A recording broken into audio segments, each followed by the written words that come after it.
coming and being here. We have put so much into this event, and it's truly, we were through the roof excited when Gaby agreed to be our muse. We were all together because we happened to be at a seminar, like as the Mo team. So when Renata got off the phone, she was like, "Gaby's coming," and me and Tessany were like, "Are you for real?" And it was like really a moment. So this is so exciting. Welcome to Nashville. Welcome to Mosaic Minds Musings.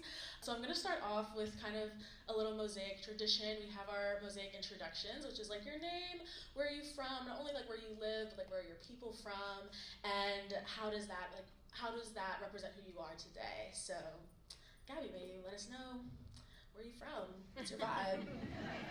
Well, I first want to start with hey. I love it. Gaby Pacheco. It's so interesting, the conversations that have been happening today. I was just having them yesterday, and there's a vibe going on here, and I'm just so grateful to be here. Of course, you have to say yes to Renata. You would be missing out if you were to say no. But I grew up in the South. Actually, I grew up in Miami, where you have to go north to go to the South. Very different than the South, I may add. And my background is originally from Ecuador. On my dad's side of the family, they're mestizos, and my grandmother is an Afro-Latina. On my mom's side of the family, I never really knew that she was white until somebody pointed out how white my mom was. Like, she's white with green eyes. I just saw her as my mom. And it's a mix, right? We, in Ecuador or Latin America, we're known as mulattos. And it's a mixture of white, indigenous people, and black folks. I guess a little bit, I know Renata introduced you, but people may have read your bio, but Gaby is truly like an icon in so many ways in the world of immigration reform, education rights, even I think like youth activism and like grassroots organizing. And so now you are president and CEO of the Dream US, which is like one of the biggest college and career organizations for immigrant youth in the country, and that's a super huge stage. You testified in Congress, that's a super huge stage. But when you think back to when you first were getting started, was there a specific moment in like your childhood or your adolescence or your young adult years where you realized like, oh, my voice actually has power, I have something to say and people will listen? Yeah, I feel really bad for my parents. When I was in first grade, I signed my report card. And of course, right, the teacher's like, what is this? They call my parents and they have a meeting. And they asked, why do you do this? And I said, in first grade, I'm my own parent. So since I was a little girl, I've, danced to the own beat of my own drums. And I've been pretty fearless. I don't understand what fear is. I understand fear, but it always happens after the fact. So when, for example, I had a meeting at the White House, an opportunity to talk to President Obama, something that was really important, I held his hand for way too long, and I was like, I'm not gonna let go of your hand until I am done talking to you. And then later, as he was pulling and trying to get away from me, and I finished and we talked, and he stepped on to talk to the next person, I realized, that was dumb. Secret Service could have thrown me on the floor. So as a child, I've understood, the word that Judith used, courage, right? How important courage has been in being able to really say your piece and do what you know, because we all know what's right. We know in our instinct, in our gut, right, as human beings, what we need to be doing. And I have charged, right, as a young woman, when I was in school, and when I was in high school, I was telling everyone I was undocumented. That's not something you still, and even now you don't do. And I was doing it because I was like, come on, I know there's other people like me in this room. I'm not the only one. And I wanted to find the people like me, but I also wanted to find the people that could help me. As a young person, I was like, as an adult, your job is to support me. and help me figure out life, right? So help me do that, and I'm going to be vocal about the needs that I have. And so, yeah, I that's why I say I feel really bad for my parents. They didn't know how to contain me, which I think was also really props to my parents, right? That didn't try. I'm also a PK, by the way. And I've been a very vocal person about that too. And yeah, it's just been for me. It's who I am at my core is just being as bold as I can, with the knowledge and the understanding that I am here with purpose, and I have only one life to live, and I'm gonna live it like my best life possible. And my best life possible, it is living for the sake of others. It is living with others. It's living in community and understanding that I am not in a little island by myself, but rather that I belong to a community. Awesome. I totally, everything you're saying to me is speaking, and it makes me think when you mentioned that you don't really like people trying to contain you, and you I always tell people that I like to do what I like to do. And my parents are in the audience, they can attest to that. I'm gonna do what I wanna do, and that's how I live my best life. And I think when you were saying that you release fear, you release these, I guess, preconceived notions of how maybe young people should act or how undocumented youth should act. I'm super curious, as you were growing up really, in some ways, I would say in the public eye, 30 under 30, and you're 25 or 27, people are seeing you in these really formative years of your life. How did you balance the tension between, I think, literally being the face of this group of people, this demographic that you're speaking of, while also balancing the messy humanity of just being Gaby, and you're human and you're going through days and you have your ups and your downs. What was that like for you? How is that, maybe you're still facing that now, how do you juggle between those two things? So, growing up with a grandmother who would pray a lot, one of the things that I learned, right, was there was a story in the Bible about a king who prays for wisdom and could have prayed for rich, there's I think a movie right now about a guy that he gets all this richness and money, and it really sat with me that, and my prayer, and when I would blow the candles as an 8-year-old, 9-year-old, right, was I wanted to be both wise and humble. And don't mistake, I think people mistake humility with not being proud of who you are, not standing up for yourself, right? They mistaken that, and for me, I have always known that I have a voice. I have always known that I have worth. I've always known, even as I've been running towards and asking for this country and nation to allow me to belong, I have done it understanding and knowing that I already belong, right? That people fought so hard for me for that, right? That I was already born with certain things, right, that I owned, and that my humanity is what I carry forward. And so when I walk into spaces, it helps that I'm tall, but I walk in feeling like I am the tallest person in there, knowing my worth, also understanding and knowing, and this has been really hard for me, getting this role, right, president and CEO of this organization, I couldn't even say it. For me, I was like, roles don't matter.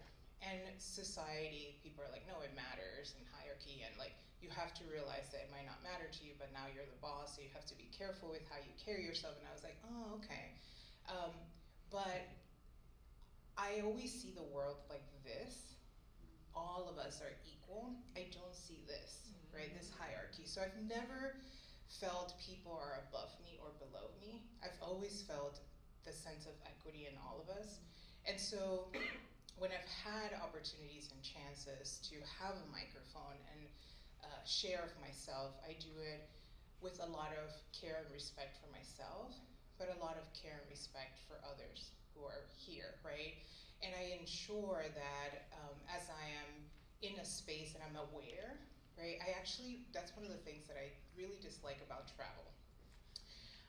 People take so much space. When they travel, they stop in the middle of like they're walking. I'm like, hey, there's other people walking here. If we were a car, I would have crashed into you, kind of thing, right? And so I'm aware of the space that I navigate, but I am certain, right, of my humanity. And so it's unique. I do want to say that it's unique, but it's also contagious. And I have seen it with young people. I am no longer, I'm still youthful. Yes, yes. I hit 40 this year and I was really excited. I probably will throw my 40th birthday at the end of December. It was January 28th, I'm an Aquarius. But I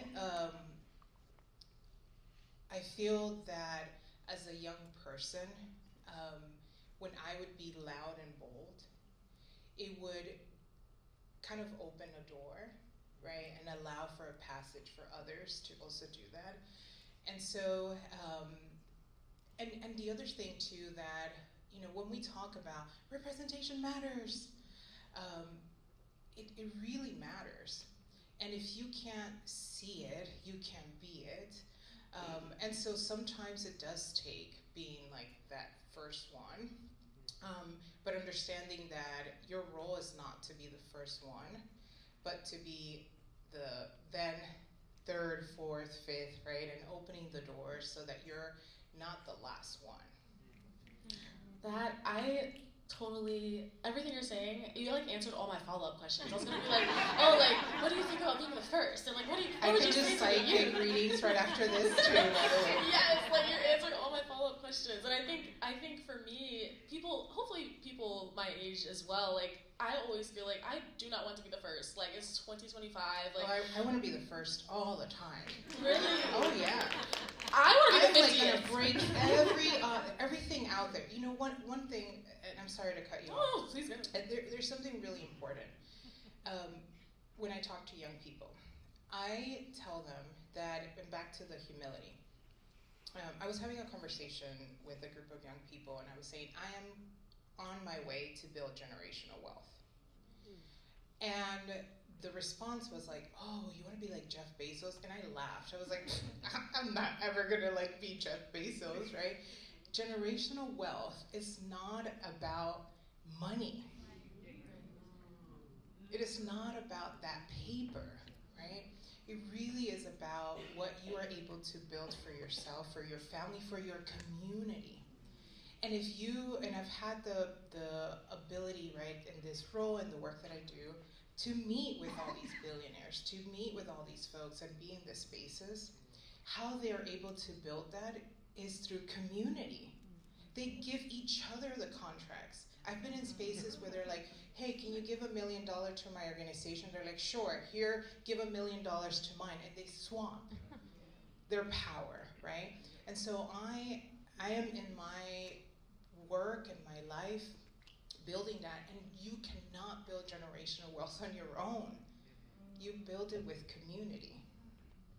That is a great segue into what I was going to mention next. I think with community, and a big part of Mosaic is solidarity and coalition building is something that we constantly emphasize, especially when it comes to investing in the South and viewing it as a place of promise and a place that has so much possibility and so much room to grow, as long as we like turn our attention towards the things that maybe are hard to reckon with, some of those tensions, some of those moments that they mentioned in the panel earlier where people don't necessarily know other people of different cultural groups, or they don't know other experiences, and it's easy to kind of shy away from that. But we really encourage people to lean into that ignorance, lean into that uncertainty, because there's a lot that can be found on the other side.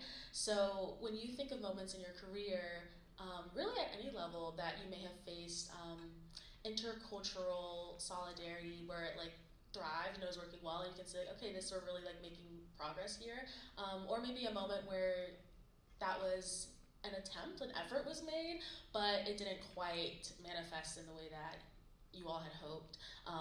If you could share a little bit about So there's two things I want to say. The first is what popped up as you were sharing about the South. I only was able to appreciate home, right, Miami, when I left it. And when I was in it, all I can do was think and see the bad. And it wasn't until I left that I started to appreciate the beauty of it, the amazingness, and like, I want to go back. Like, I want to go back home. And I don't know what other people are saying or thinking, but the South is amazing. Our food, our culture, our background, like who we are. And so for me, I think one of the things that was being said and shared, right, by some of the brothers and sisters up here before was this idea of the history, but I want to go deeper and make sure that we're talking about the fact that we're not trying to, how do I put this? It's not, it is embracing who we are, right? There was a conversation about that. It is looking at the bad and kind of skimming that off and moving forward with the good. But also it's an understanding, right? It was talked about that I believe, and it's being talked about, and there's other people that have said this, the destruction of this country and how we're moving forward is going to be led, or not led, but supported, because it's not being led, supported by Christian nationalist Latino men. Okay? And it's hard for me as a Latina to say that. But it's the reality of what I see and I'm witnessing in my own family, in my own community, and in the country. And what Christian nationalism does, it is what has done to the Black community in this country, which is to tell them, assimilate to us, to our white culture, to our ways, and forget about your own beauty, your own food, your culture, who you are as a human being and what you bring to the table. There's no room for you here.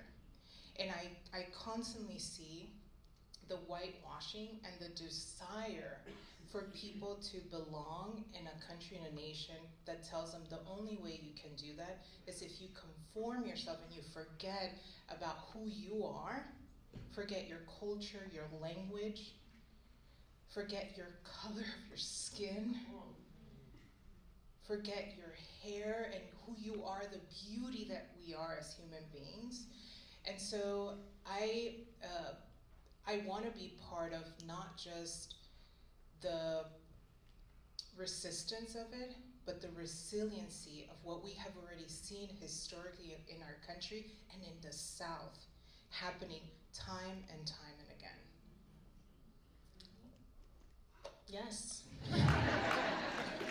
Yes. I have one more question for you, and then we'll open it up for some audience questions. But I'm really curious about your current dreams and what brings you joy. What are things you're looking forward to? There was an interview you did 12 years ago, yes, where you said that you wanted to be the Marie Montessori of the United States. Yes, you're like, this is my dream, because you're really passionate about education innovation and creating curriculum for students with Down syndrome and autism and other intellectual disabilities. And I was like, wow, that's so cool. I wonder, like, what would she say today? Like, what would you say is your dream? Maybe there's many dreams, but what is in the future? What are you hoping for and looking forward to? Ooh. So that question brings so much emotion. Carlos talked about being real and the pain, right? Like this year being the hardest year of his life. And I constantly think about what would my life have been if I would have just gotten so lucky to have been born here and have citizenship. And would I be where I am today? Yes, probably, of course. Causing some good trouble somewhere else, but I had to, and still put on pause, a lot of my dreams and desires because of the barriers and the locked doors, the systems that were purposely locked to ensure that my best self, my potential, who I am as a human being, wasn't allowed to be free because my freedom and my self was a dumb thread for somebody else, right? They're small egos, right? They're small mentalities. And so when I was 18 years old, I had a 50-year plan of what I wanted for my life. Yeah, I know, it's funny. And you know, part of the plan was, you know, oh, by 26 I'll have my PhD, and the year after that I'll have my wedding, and then I'll start having kids, and da da da da, right? And yeah, I don't dream small. I dream big. I think all of us have the capacity to do whatever it is, you know, we want, even with the systems who are put in the place to try to contain us. You can't contain the human spirit. And right now, my goal is not even, like, I'm not even thinking about surviving. I am seeing the opportunity of what the Renaissance is going to be in this moment in time, and how we're going to be coming back even stronger. And you know, these things that happen historically, right, where there is a group of people who want power and are going to try to get that power at all costs. Historically, they may stay in power for a little bit, but they always lose. And they're going to lose. And right now, I'm seeing the opportunity to reimagine ourselves and our communities and what this country and our world is going to be. And I am, the one thing that does both scare me and excite me is AI and like robots and stuff. I think that's another conversation for another day. But politically, right, the stuff that are happening, it pains me to no end, and I don't know why, right? To see the destruction of the East Wing of the White House. Oh my God. And the representation of what that is and what is happening in our country, right? They're trying to bulldoze us. But the difference between that building and this building is that we have spirit, we have energy, and energy cannot be neither created or destroyed. We're gonna be here forever and ever, and I'm going to bring as much and as, you know, the whatever that dreams that I have is for us to be able to come back even stronger. And so that's my focus right now. And it is, you know, the young people, I want them to know how much they're loved. And I tell them this all the time. And I try, right? Because it's hard for an 18, 19, 20-year-old to see, right, their parents being detained, to be afraid to move around. They can't even work, right? They can't even go to college.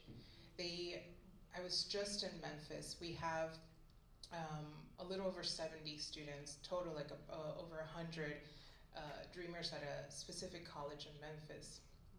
And I was asking them, how did you get here? And none of them flew because they couldn't. They said, oh, one was like, my boyfriend's mom drove me here. And then I said, how are you gonna go back to your home for the holidays, for the holiday break? And they all kind of were like looking at each other like, oh shit, we haven't thought about this. And so their reality of what is happening to our community and to all of us, right, is so difficult and hard that I really want to make sure that they understand how much people like care for them, love them, and I remind them of that, right? Because they're not feeling it. And so I right now, I guess those dreams are on pause, and I'll probably figure it out. We kind of always kind of do. Also, neurodivergent people, ADHD, we figure out how to do everything. Tomorrow I'll probably be painting, and Shabazz doing a magazine. He put our call to action. I'm like, okay, I can do this too, a magazine.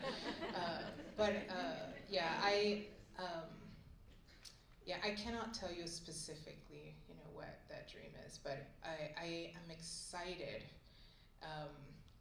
for this fight. And one of the things, do you all know about martial arts and jiu-jitsu? Yeah. So we're jiu-jitsuing. The power that they're gonna come, we're gonna use it and like push it right back, and we're gonna win, and that destruction again is going to be something that is gonna be to their detriment, not to ours.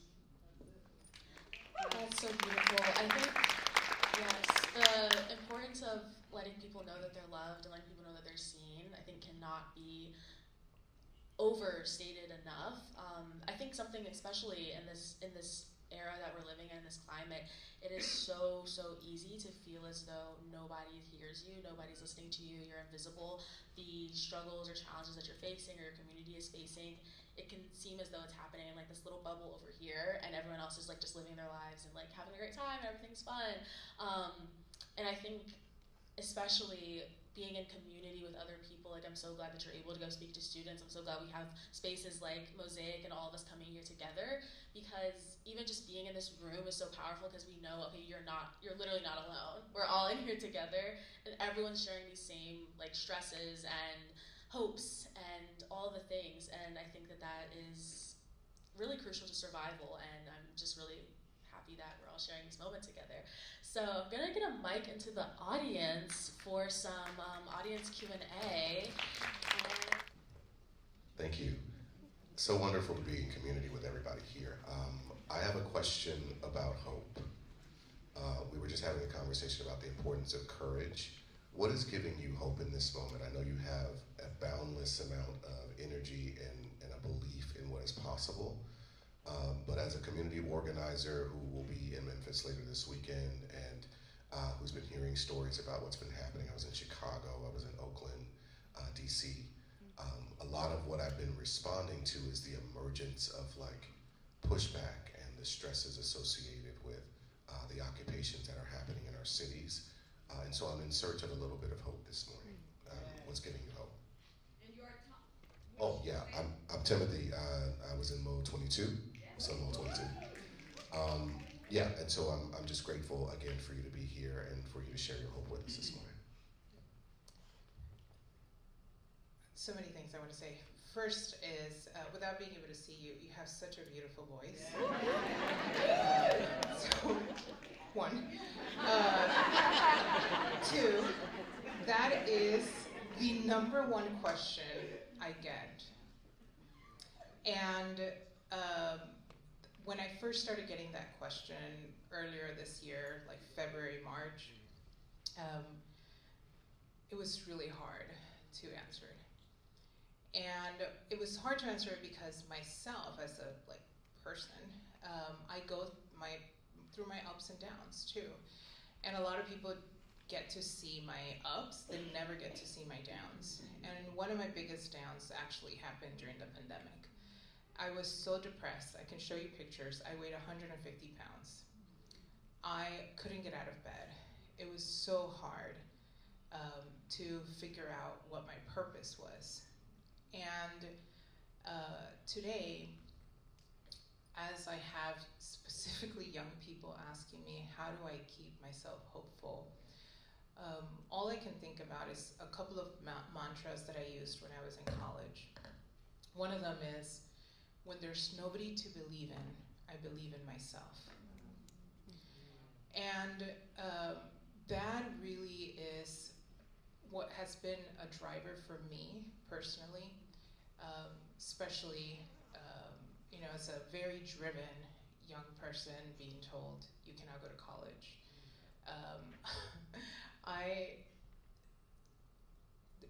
The story that my boss, John Graham, tells is that on the 26th visit to Miami College, I don't know where he got the number 26, but it was a lot. I knocked on so many doors and everybody was like, no, no, no.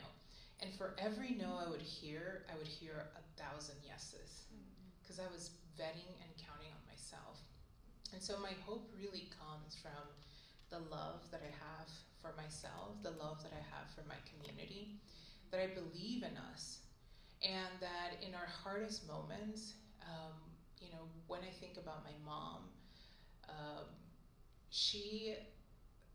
now I guess I can tell the story because she told it recently to a reporter. Yeah, she was actually it's pretty bad. When we came to the United States, my dad had promised my mom that things were going to be different. He said, I had a dream, and God told me to go to the US, and I will change. And the first thing he did, he kept on drinking and being whatever, right? And my mom was like, peace. I miss my family. Goodbye. And left my dad and her 4 children. And she was like, I don't want to be there, right? I want to be back home with my family, the people I know, the streets, the food, the language, right?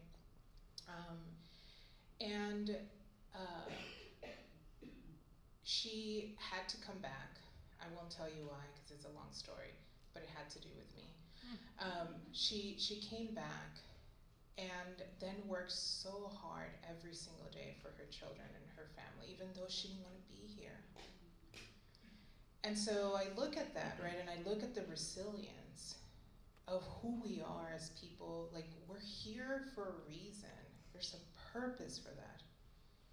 I love, and as you can see, I was intently listening to what was being said because it was just so powerful. But Shabazz said, I started with acknowledging his grandmother. And I think about my own grandmother and everything she went through to be able to ensure that my mother was born and ensure that I was born. Like, you can't take that for granted. And so what gives me hope is that, and also that, it's not going to be bad all the time. And I've seen it. I've had an immigration enforcement in 2006, okay, came after me, knocked on our door at 6 a.m, looking for me, and picked up my parents and my sisters, and then negotiated with me to release them. And what I had to promise, and I did this behind my back, was that I was not going to talk to the media anymore. You know what I did the very next day? I held a press conference. And I'm here, and I'm a citizen, and my parents are green card holders, and every single one of my family either has a green card or citizen. So that's what really gives me hope, right? It's that, yes, and I do not believe this idea that, you have to get cancer to understand what life is and stuff. Yeah, you get perspective, but man, we shouldn't have to suffer to be able to enjoy life.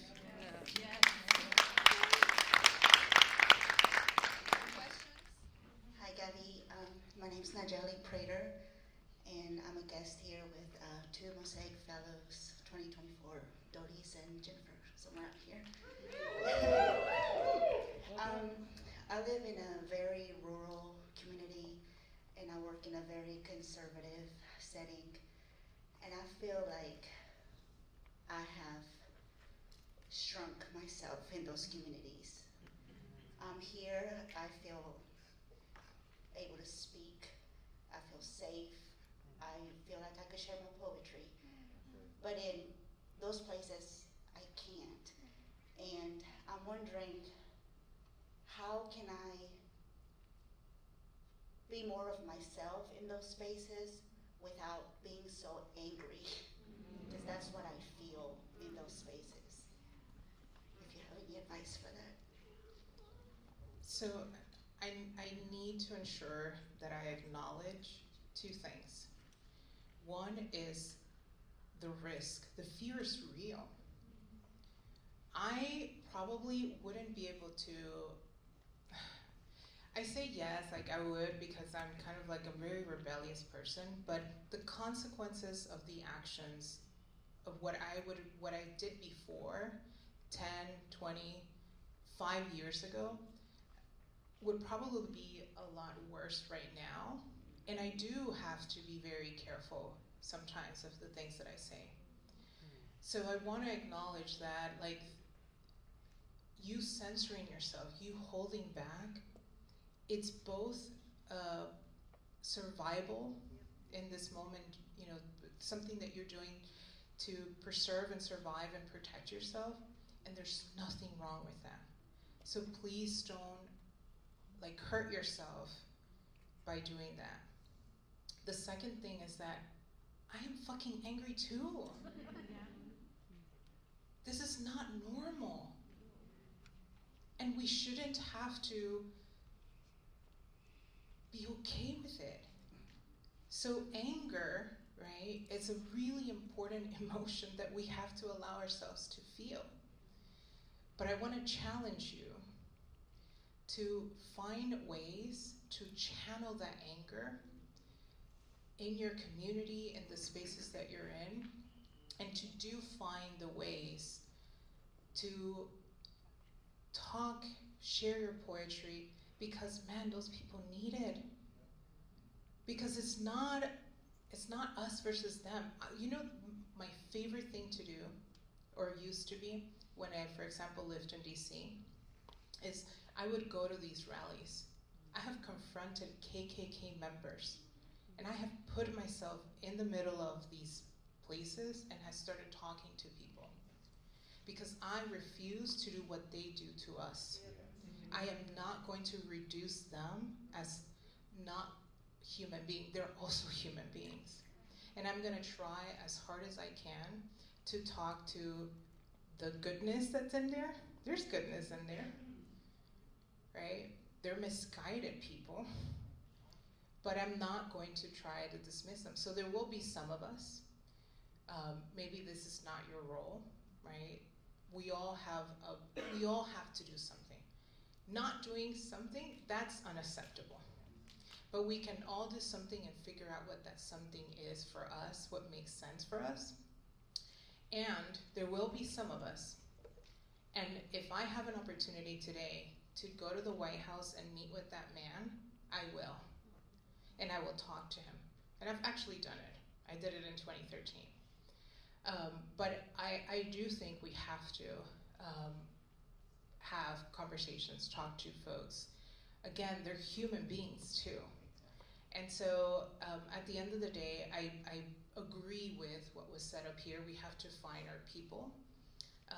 And I am angry, and I have to reconcile with the fact that in my own family, there's people still today who agree with what is happening to our community.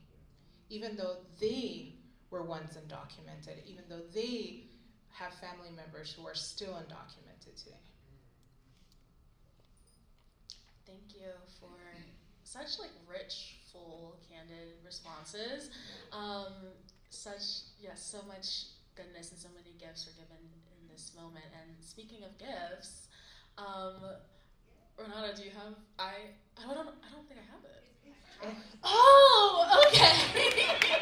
It's hidden. I was like, oh, I don't have it. Okay, so speaking of gifts, here we go. Mosaic Changemakers, all of our fellows, myself, Renata Tesni, we are so grateful for you taking time out of your crazy busy schedule and gifting your presence and your perspective and your words with us this morning. I know we're really not even just me. I think I can speak for everyone in this room, for tons of people over the country. So grateful for the work that you do, the sacrifices you've made, and they do not go unnoticed. And you really have changed so many people's lives for the better, and that's really powerful. And we have this event to recognize people like you who are doing the work every single day and making this country a place people want to be in and a place where people feel like they can thrive and can live their lives, which is really our birthright, I would say, like you mentioned and Judith mentioned earlier. So in the spirit of that, as our Mosaic Muse, I would like to give you this necklace, this totem. Last year, Renata described it like a medal, but it's a little cuter than a medal. You can wear it casually. Yes. And it has like Gaby on it, it has Mosaic Muse, and all of the things. So thank you so much for being our muse. You spelled it right. Yes, don't worry, yes, we got you. So, I guess with all that being said, that concludes our program. Yes. Okay, so you probably know I walked from Miami to Washington, D.C. with a group of people, right? And one of the things that the South, right, and the civil rights movement has been really powerful is the songs, right, and singing, and being in unison. So I'm not Mariah Carey, sorry. I have other talents, not that one. But there's a song, right, Ella's song, and it says, "We who believe in freedom cannot rest," right? And it says, "We who believe in freedom cannot rest until it comes." So all of us, we're gonna sing this song. Okay, do we have any singers out here that can? I feel like there's a calling happening here. Come on now. So we're all gonna stand, and we're gonna sing this together. You ready? We who believe in freedom cannot rest. We who believe in freedom cannot rest until it comes. You got it? Yeah? All right, one more time. Here we go. With all of your soul and all of us together so they can hear it outside. Ready? We who believe in freedom cannot rest